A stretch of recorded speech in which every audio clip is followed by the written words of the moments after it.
या सुपरफास्ट बुलेटिनचे प्रायोजक आहेत मेसर श्रीराम बोरवेल सावंतवाडी, 100% पाण्याची गॅरंटी आणि श्रीराम सोलर सावंतवाडी। सिंधुदुर्गात 21 डिसेंबर ते 4 जानेवारी 2026 ला मनाई आदेश लागू करण्यात आलाय। जिल्हा दंडाधिकारी तृप्ती धोडमिसे यांनी आदेश जारी केला। डॉक्टर नागवेकर हॉस्पिटल तोडफोड आणि हल्ला प्रकरणी गुन्हा दाखल करण्यात आलेल्यांपैकी 10 संशयितांची नावं समोर आली आहेत। या प्रकरणात 50 ते 60 जणांवर गुन्हा दाखल आहे। या गुन्ह्यात कणकवली पोलिसांकडून सीसीटीव्ही फुटेज तपासून अन्य आरोपीही निश्चित करण्यात येणार आहेत। मंत्री नितेश राणेंच्या मत्स्य व्यवसाय विभागात मेगा भरती होणार आहे। 2007 नंतर मत्स्य खात्यात प्रथमच कर्मचारी भरतीचा आकृतीबंध मंजूर करण्यात आला असून आता राज्याच्या मत्स्य विभागाची कार्यक्षमता अधिक गतिमान होणार आहे। कणकवली नगरपंचायतीची मतमोजणी 21 डिसेंबरला होत असून प्रशासन सज्ज झालंय। 5 फेऱ्यांमध्ये ही मतमोजणी होणार आहे।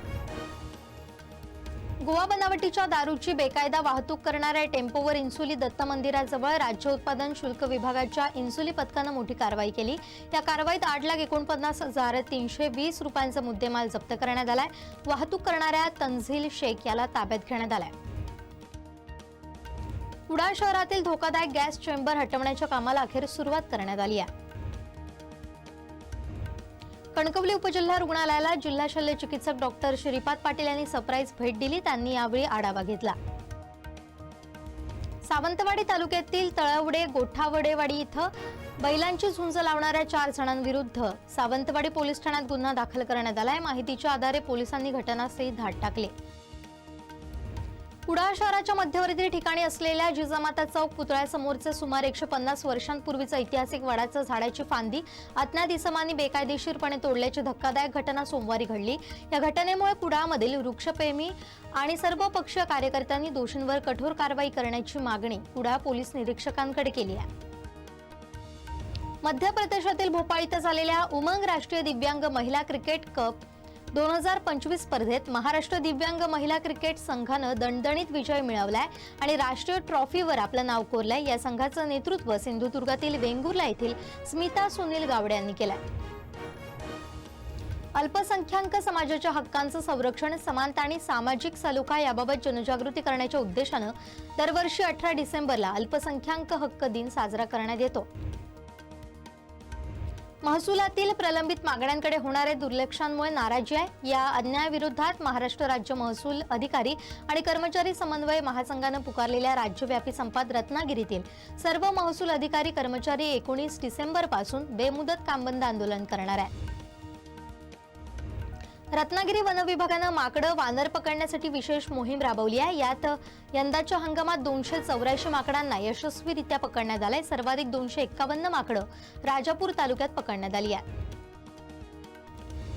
राजापुरातील महिलेचा खून घरफोडीच्या पार्श्वभूमीवर पूर्व परिसरातील अनेक ग्रामपंचायतींनी सुरक्षिततेचा उपाय म्हणून फेरीवाले, भंगारवाले, भोंदूबाबा यांसह अनोळखी व्यक्तींना गावामध्ये प्रवेश करण्यास मज्जाव करण्यात आलाय।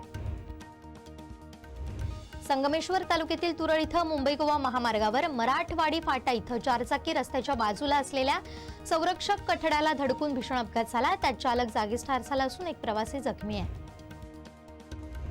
महाराष्ट्रातील प्रसिद्ध शिल्पकार राम सुतार यांचं निधन झालंय। त्यांना राज्य सरकारनं नुकतंच महाराष्ट्र भूषण पुरस्कारानं सन्मानित केलं होतं। वयाच्या 100व्या वर्षी त्यांनी अखेरचा श्वास घेतलाय। त्यांनी गुजरातमधील स्टॅच्यू ऑफ युनिटी हा सरदार वल्लभभाई पटेल यांचा पुतळा उभारला होता। मुंबई महानगरपालिका निवडणुकीसाठी महायुतीच्या जागा वाटपासाठी भाजप आणि शिवसेनेतील दुसऱ्या बैठकीत 150 जागांवर एकमत झालंय। उर्वरित 77 जागांवर लवकरच निर्णय घेतला जाईल अशी माहिती भाजपचे मुंबई अध्यक्ष अमित साटम यांनी दिली आहे। अजित पवार लवकरच मुख्यमंत्री होतील असा दावा आमदार अमोल मिटकरी यांनी केला। आमदारकीचा राजीनामा दिल्यानंतर काँग्रेसच्या प्रज्ञा राजीव सातव यांनी भाजपमध्ये प्रवेश केला। सदनिका घोटाळा प्रकरण मंत्री माणिकराव कोकाटे यांच्या विरोधात नाशिक सत्र न्यायालयानं अटक वॉरंट जारी केल्यानंतर रात्री उशिरा त्यांची मंत्रिपदावरून हकालपट्टी करण्यात आली। कोकाटे यांनी राज्यपालांकडे राजीनामा पाठवून दिला। राज्य मार्ग परिवहन महामंडळ एसटीतील चालक, चालक तथा वाहक आणि वाहक या पदांवरील सुमारे 5000 कर्मचारी वर्षानुवर्ष हंगामी वेतन श्रेणी धडकल्या। नागपूर ते गोवा शक्तीपीठ द्रुतगती महामार्ग हा रत्नागिरी नागपूर राष्ट्रीय महामार्गाला समांतर होतोय। हा मुद्दा मान्य करत मुख्यमंत्री देवेंद्र फडणवीस यांनी नवे रेखांकन विधानसभेत मांडलं होतं। कर्नाटकच्या कारवार किनाऱ्यावर एका जखमी सिगल पक्षाच्या शरीराला चीनी संस्थेच्या GPS ट्रॅकर लावलेला आढळला। कारवार इथं भारतीय नौदलाचा महत्त्वाचा तळ असल्यानं या घटनेमुळे गुप्तचर यंत्रणांमध्ये चिंता निर्माण झाली आहे। महाराष्ट्राच्या शहापूर तालुक्यातील शेरेसारख्या ग्रामीण भागातून आलेला खेळाडू ओंकार तारमळे याला IPL 2026 मध्ये सनरायझर्स हैदराबाद संघानं घेतलंय। सनरायझर्सनं त्याला 30 लाख रुपयांच्या बेस प्राइसवर खरेदी केलं। त्यानंतर त्याच्या कुटुंबियांनी जल्लोष करतानाचा व्हिडिओ व्हायरल झालाय। कोलकाता येथील सॉल्ट लेक मैदानावर मेस्सीला प्रत्यक्ष पाहण्यासाठी आलेल्या चाहत्यांना त्याला पाहता न आल्यानं काहींनी मैदानात घुसण्याचा प्रयत्न केला। याची SIT चौकशी करण्यात येत असून आतापर्यंत 6 जणांना अटक करण्यात आली आहे।